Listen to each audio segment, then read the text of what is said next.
Let me extend a heartfelt welcome to all of you, ladies and gentlemen, and thank you very much for the invitation, dear Michael. When I created the term scalar waves, which is what this is all about, 20 years ago, I searched the internet and there was, for example, not a single hit on Google. If you Google it today, then you get the idea what I have caused. I was just looking for a term for the directed propagation of undirected scalar quantities. That's when I came up with that name. That is why it is to be understood in this way. Well, these scalar waves of course were not accepted at that time, because... Sorry, I just have to change something. Because they did not occur at all in the corresponding field equations.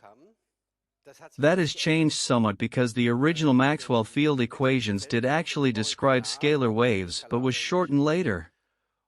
This was done by Heaviside, a student who said, "We only keep what we have proven," and that was the Hertzian vibration at that time, essentially the electromagnetic wave.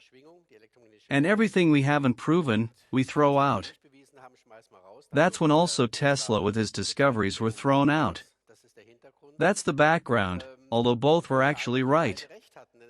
Both waves exist, but as I said, they quarreled and only one could be right, and that was Heinrich Hertz. And he then also approved it. This is the description which we use today in teaching institutions, and is taught in schools and universities. That all has changed a bit. But only since 2009, when the discovery was made that in the third Maxwell equation, divergence B may not always be equal to zero. Until then, it had always been set to zero. This simply means that the magnetic monopoles and thus the corresponding potential vortices, and thus the propagation as a scalar wave were set to zero. And that's what everyone referred to. That means, everyone must kindly follow the faulty theory, including nature, which sometimes resists doing so. We can't necessarily do that as university professors, but nature can do that, and therefore in 2009 the Helmholtz Society discovered in fact magnetic monopoles, and since then, the divergence B may also be non-equal to zero, and therefore scalar waves may also exist. That means, I am allowed to speak about it. For example, this lecture I gave just this week in Birmingham at an international congress, specifically about scalar waves in medicine.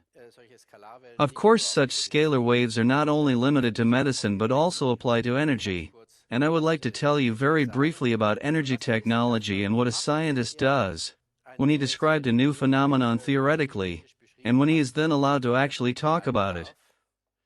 I did that before I was allowed to, and it didn't find much acceptance, but now it is accepted, and now one is allowed to look at it, even the industry is allowed to look at it.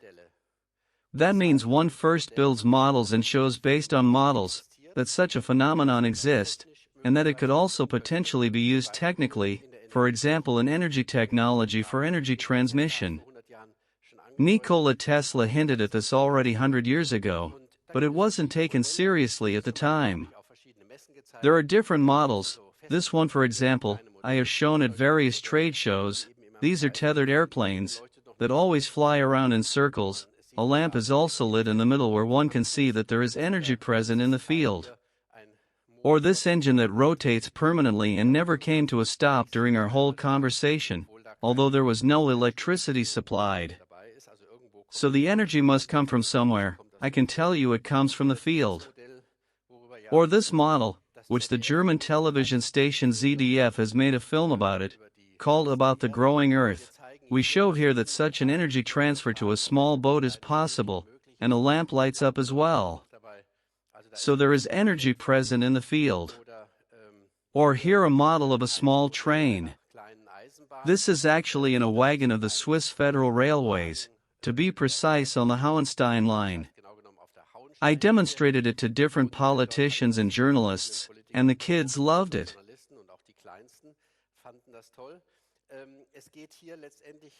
Ultimately it is about letting an electric locomotive run on non-electrified tracks, hence in places where there is no overhead line, and most of them in this world are designed that way. then no diesel locomotives are needed there, but instead we can use electric locomotives, which have a significantly better efficiency.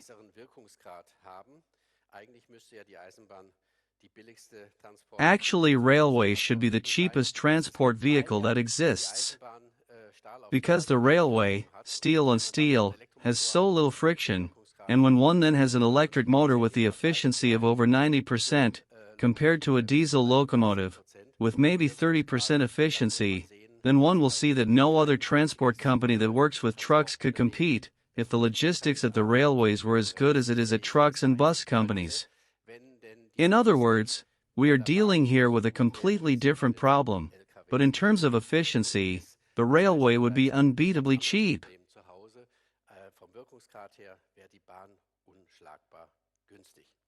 So much for the various aspects of energy technology and energy-related use. But from the beginning I was also concerned about biology, because I said, we must not repeat the mistakes of making the product liability, or product control later with the population, but the technical impact assessment should be carried out beforehand, or at least run in parallel to avoid making mistakes.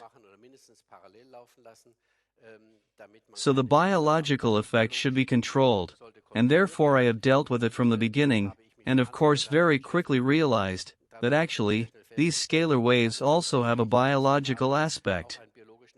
If energy-wise, because it is a longitudinal wave, all that is sent out, gets collected again, then no stray electric fields occur, and without stray electric fields no biological impact occurs, therefore, if done right, nothing happens. The problem is, who does it right? Today, we deal only with the electromagnetic fields, and these are all stray electrical fields, and we irradiate ourselves day and night with rays, and it is becoming more and more. That is actually the wrong way to go. That means, one could do it right, but one must change the technology, and the biological side has proven to be very, very interesting, since when there is an interaction with biology, one can of course help people, or harm them. Of course, it depends on what coat one wears. I prefer those with the white coat. For example, here at the UNESCO, I gave a presentation last year about a lecture on the communication of cells, and I selected an approach that I would like to explain to you a bit more. I was invited by Luc Montagnier. Professor Montagnier is the 2008 Nobel Prize winner, here on the right in the picture, who received the Nobel Prize for the HIV virus. And he needs a model, or needed a model, that I then delivered to him, about how the communication between cells works. And I said, I would like to verify it in his laboratory, and therefore I visited him there. On the left is his assistant, and we made an experiment in the laboratory, where we used these Tesla coils, with which I work with, and then made a transmission between the left and right side, which Luc Montagnier had previously demonstrated, but at a very short distance. This transmission is a transmission of information of a DNA. Yes, the genetic information, into water, and he was then able to prove, with an idiosyncratic measuring technique, that this information was received in the water. Always of course in comparison to a measurement without information. We only took just a few fragments of Borrelia information. We had nothing else there. We could have taken HIV. We took 200 base pairs. It was really just about to prove the biology. Yes, this information is specific enough, and we now have transmitted it over a distance, because I wanted to prove that it was actually a transmission over a greater distance. Many claim it's light or biophotons, or something like that, and that's why we also put simply a cardboard box I found in between, so no one thinks that it is light. In this experiment in Paris, we were able to prove about 35% of the DNA in the water, in comparison to 0 of the so-called controlled variant, when the information is removed. This is highly significant. I just wanted to say that the reason we have not published it until now is only because the measurement method has not been accepted by the scientific community, and this should still be worked on. Well, that's his job now, and less mine. Mine is actually to do the technical transmission. We have done different experiments. This has been going on for a very long time, because our coils, I first released them in the year 2000, and now sell them as an experimental kit for the doubters. You know, the doubters, who should repeat an experiment themselves, best on their kitchen table, so they can clearly understand that these properties, which Nikola Tesla described, actually do exist.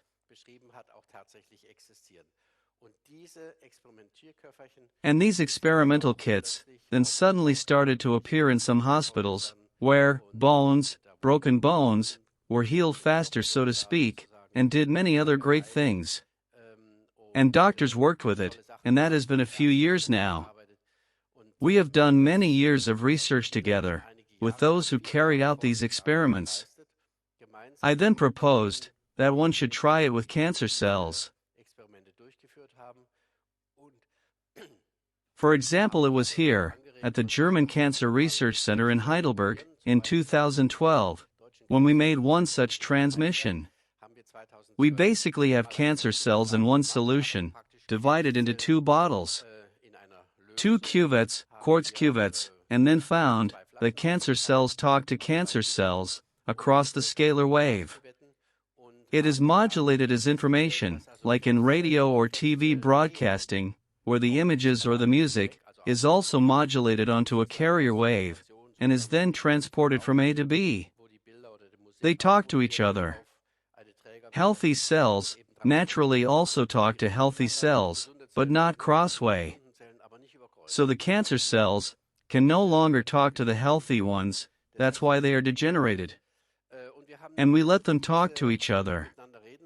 However, we then killed the cells in one cuvette with sodium azide.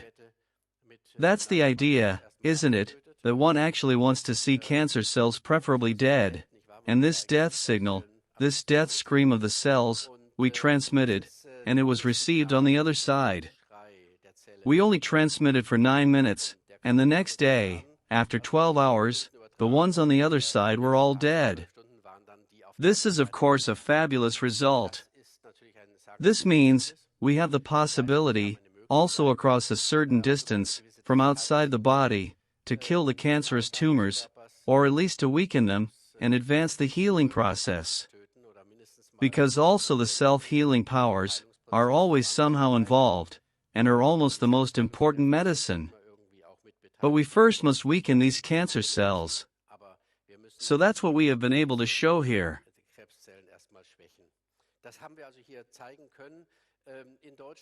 In Germany, the doctors all get money mostly from the pharma industry, which has no interest in it, and that's why nothing happens. The doctors, of course, must do what they are getting paid for. They can only attempt on weekends or in the evening to continue with these experiments. It was different in Spain, where an entrepreneur said he'll finance it himself. He took such an experimental kit with him, and took it to the Spanish Cancer Research Center, together with a cancer doctor, where they did many experiments, and tried to reproduce it, and they also came to the same result. This is typical scientific research. Just take a bottle on the left, a bottle on the right, and now transmit the whole thing with a corresponding poison. With 3 million of standard cells, so-called HeLa cells, that's how they started. After 10 minutes, see the green line, they were poisoned. Then there were only 1 million, and after 24 hours they were all dead. Which isn't a surprise, when I pour poison into it.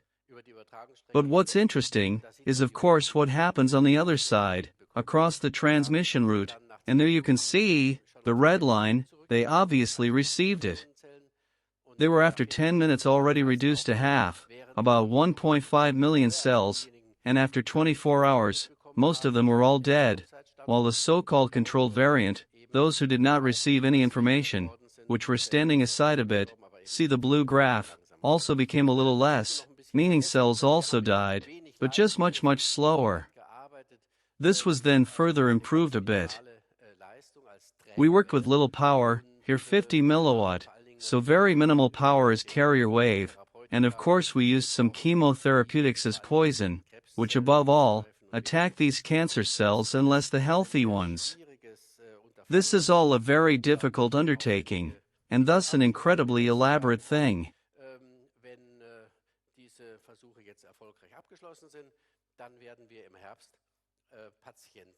But they told me last year, when the experiments have been successfully completed, they will start in autumn to treat patients with it. You can see a photo here from the cancer center. There we have a bottle with the red liquid on the left and on the right, where the cancer cells are inside. On the table is the transmitter, and then the whole thing was transmitted from one to the other station, with the carrier wave, and the results were fascinating. A wheelchair-bound prostate cancer patient, who could no longer move because of pain, was treated with it. They took some urine, because it had a lot of cancer cells from him. His urine, his blood, which they also made a bottle of, since it also had a lot of cells in it, and then these cells were killed, with the appropriate therapeutic agents, and this process of killing and dying was transmitted. Then I got a call, and I immediately flew to Madrid, and then they showed me the whole thing, how they do it, and then the door opened, and the patient came in, but without a wheelchair and pain-free. That means, we had killed all the metastases.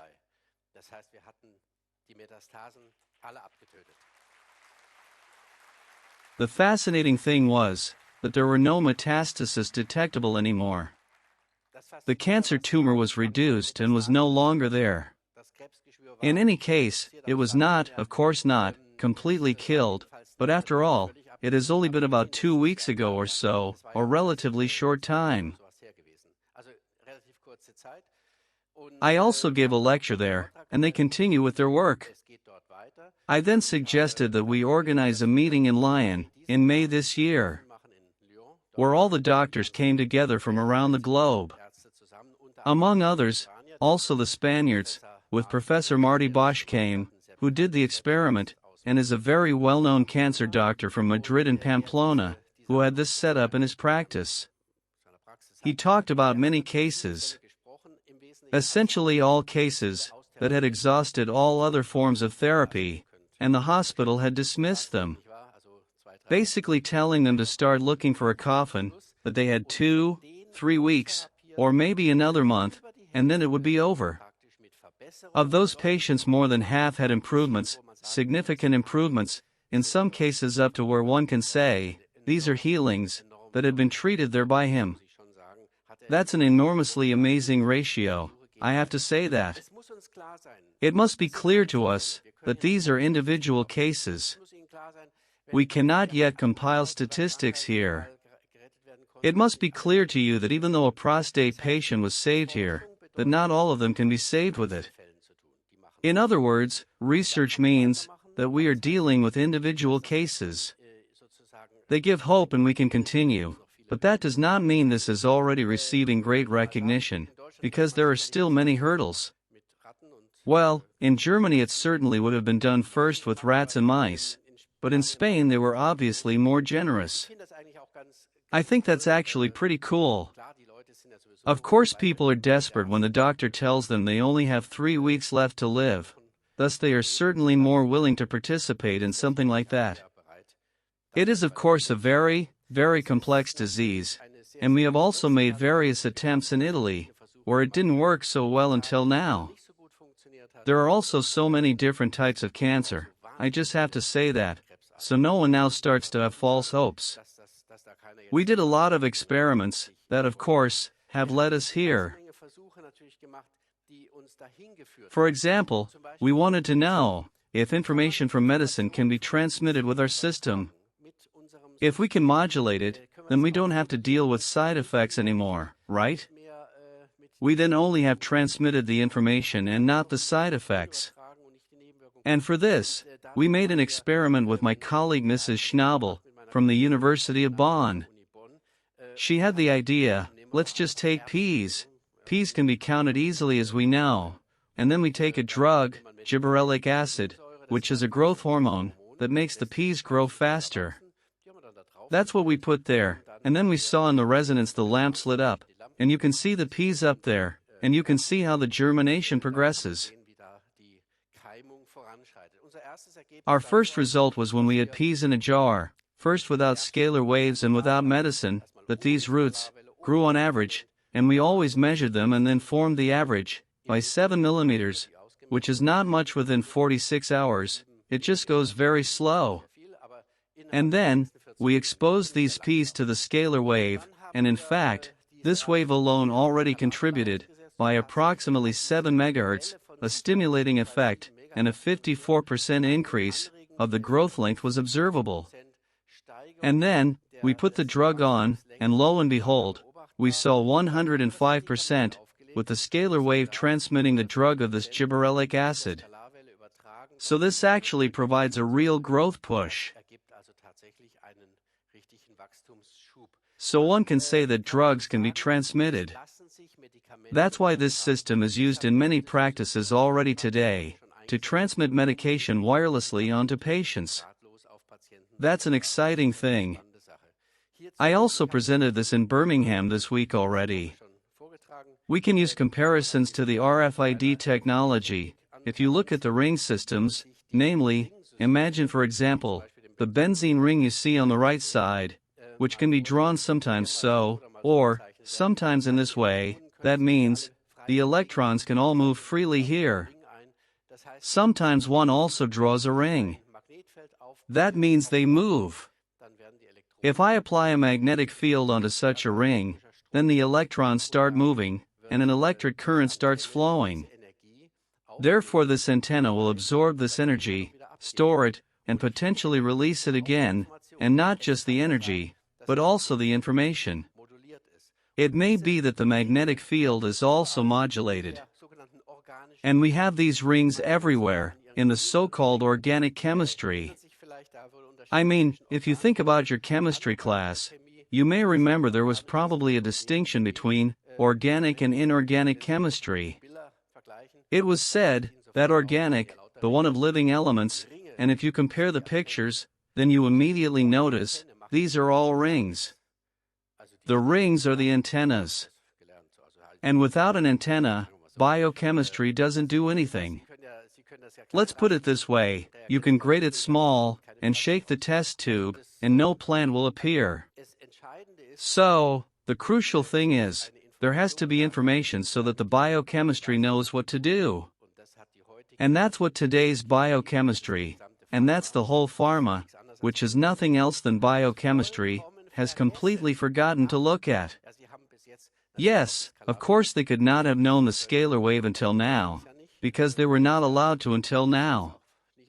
Okay, but now they can. And there we see so antihypertensive drugs or other antibiotics, clotrimazole, you may know that, Cane's 10 is a medicine for fungal toxins, like athlete's foot, and Viagra. Everywhere you have the ring systems, which go in resonance with the biology, somewhere. The antennas are really important, and they make signals, magnetic signals with which they communicate.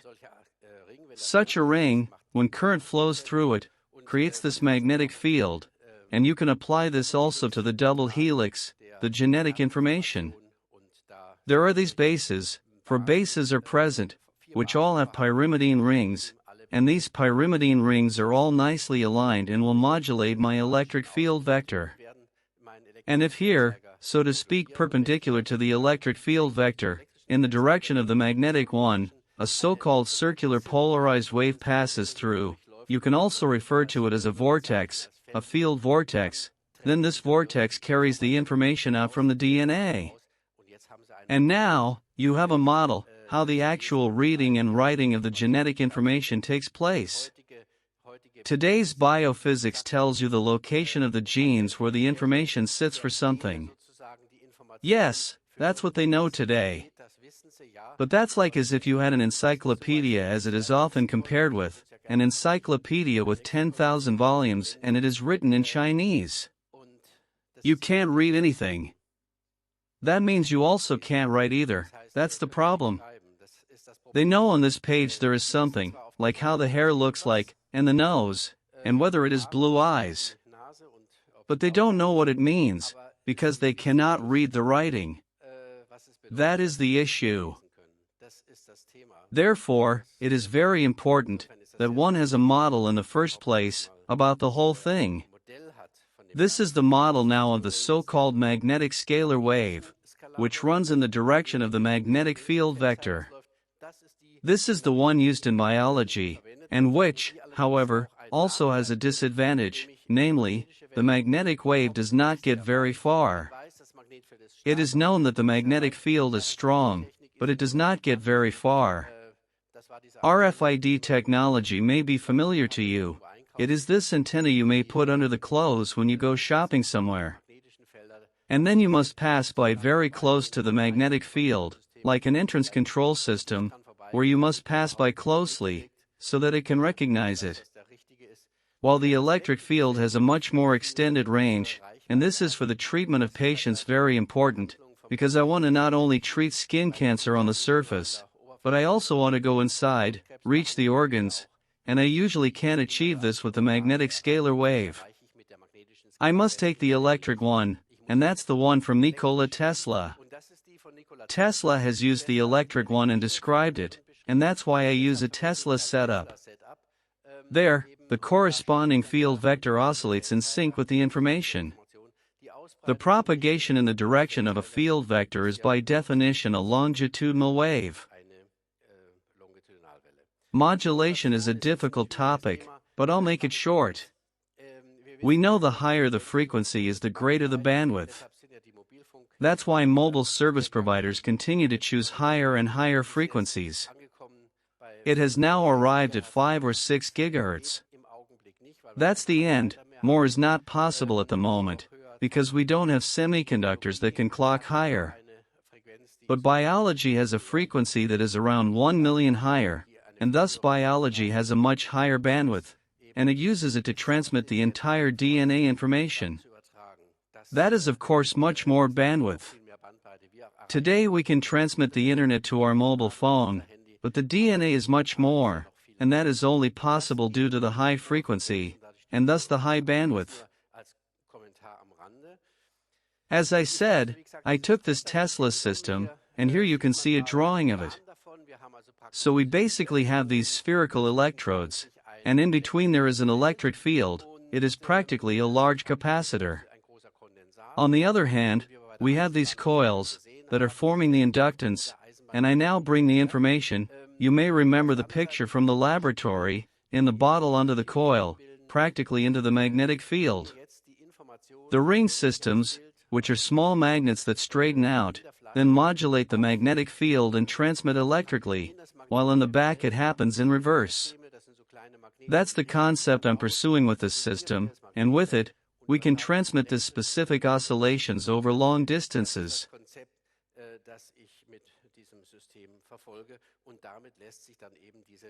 These 9 points are important, and other competing systems may use one or the other point also, but only the combination of all these points deliver me the really excellent result.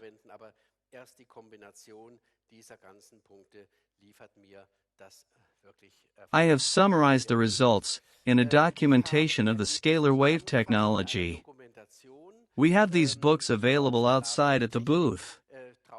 In there are the technical use cases, in particular the experiments that were carried out by known universities, like in terms of efficiency via unity effect, superluminal velocity, penetration of a Faraday cage, etc.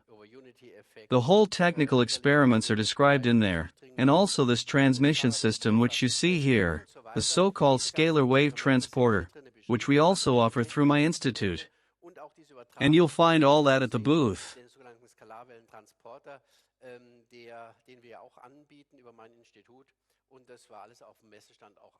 Anyway, these things are the pure technical side. And for the medical side, we have made a few other experiments in addition, which you will find in part 2, on scalar wave medicine. Here, for example, we use Cain's 10, in this case a growth inhibitor, a fungal poison, and transmitted it to brewer's yeast, and then looked at whether it now grows less fast. This was done in such an incubator here. And here you can see these vials that we used and also the pictures.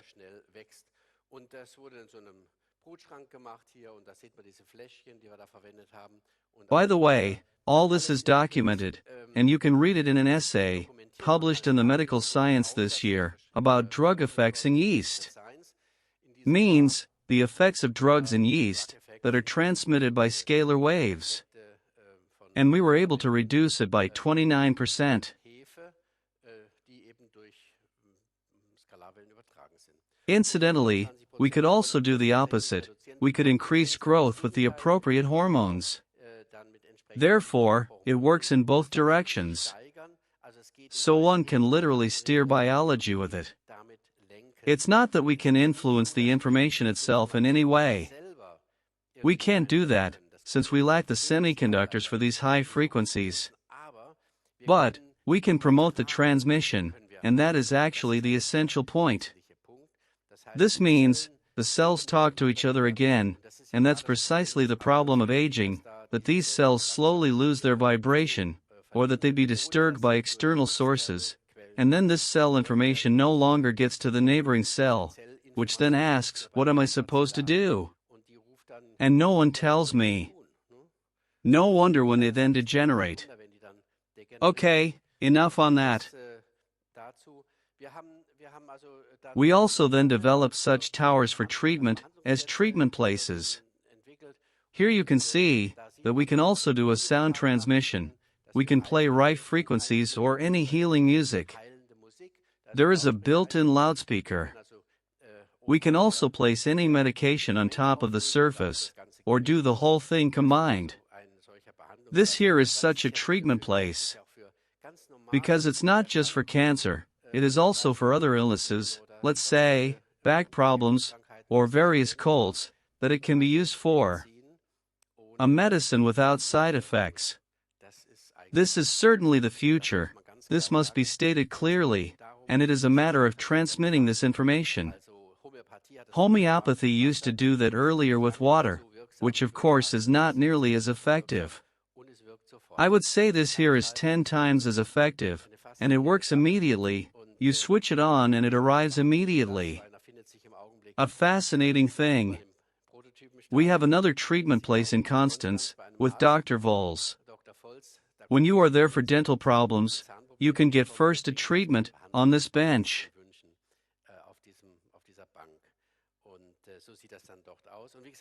This is the documentation too that I published, where I now collect all the medical reports. Since I'm not a medical doctor myself, I can't give you any recommendation, and I can't give you a list of medical doctors either. The doctors must permit me to list their names in here. Then you can find the names of the doctors you can turn to, here in this documentation. That's how it should be. I thank you all for your attention.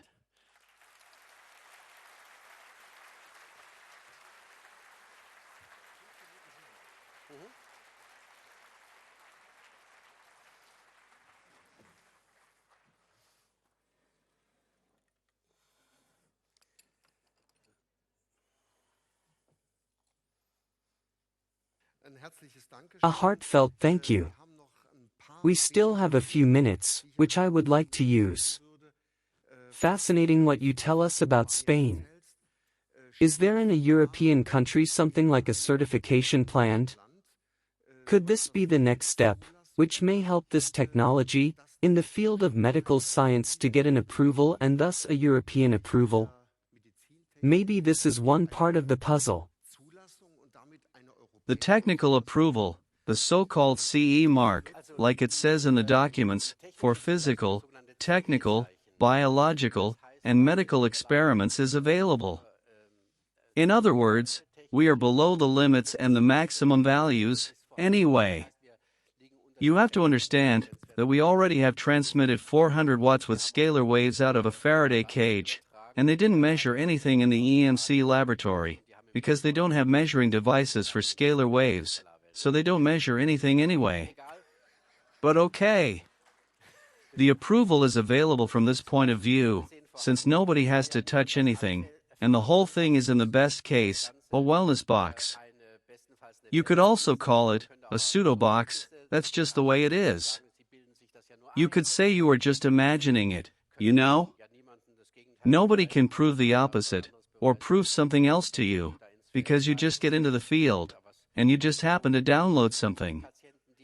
By the way, those patients who do not want anything, don't get anything, definitely.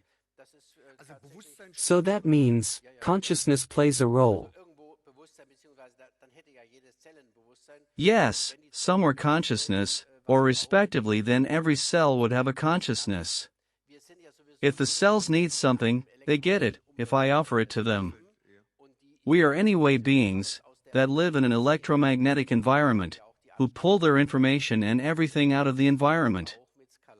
Yes, that includes contagious diseases, which by the way, also have something to do with scalar waves. That's perfectly clear, and the range is not very big, because I already told you the magnetic scalar wave does not get far.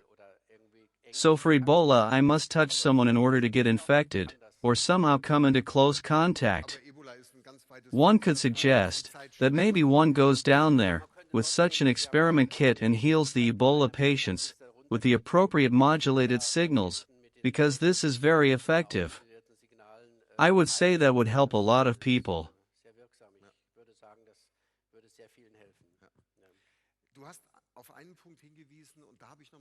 You mentioned a point earlier, and I have another question on that. There are no side effects with this technology. You transport the information. As a medical layman, I would say the side effects are also an implicit part of the information. How is it that this system virtually filters that out, and only the useful information arrives, while information that otherwise causes side effects is left out?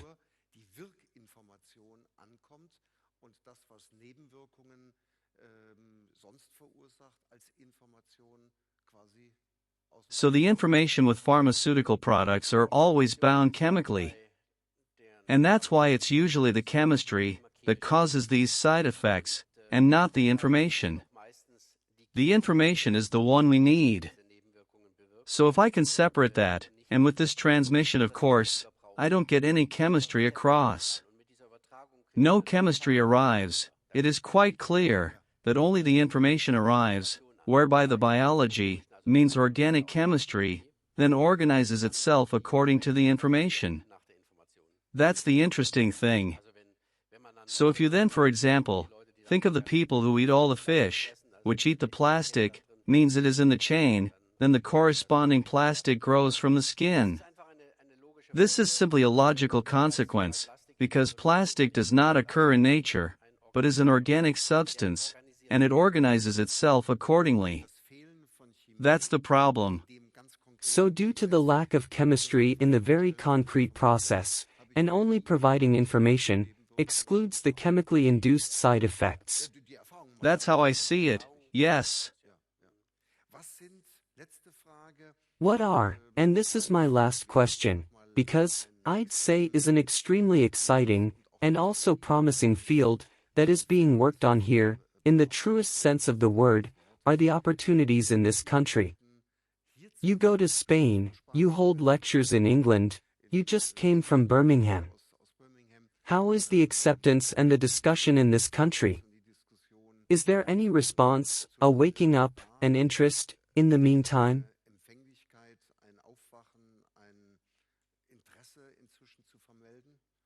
There was applause, which is indeed a good sign.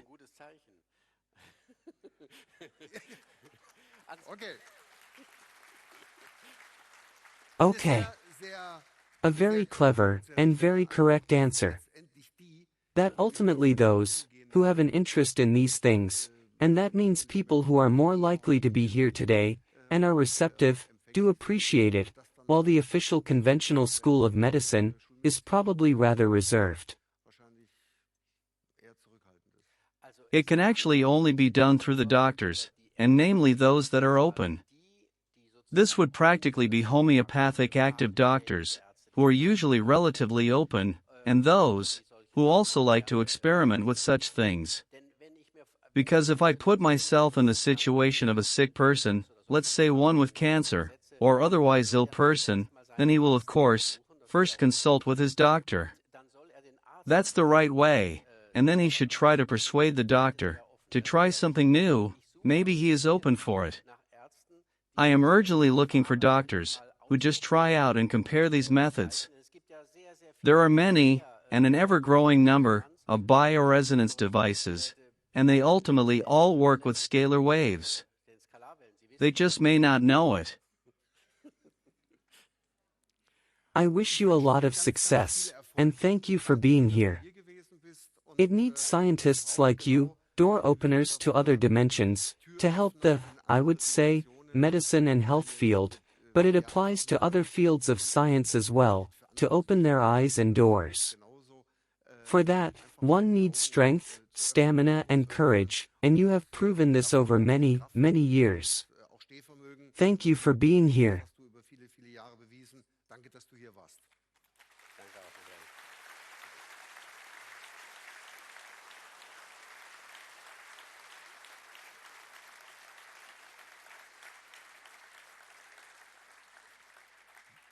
Liebe Zuschauer, wir blenden die Internetseite von Konstantin Meyl ein.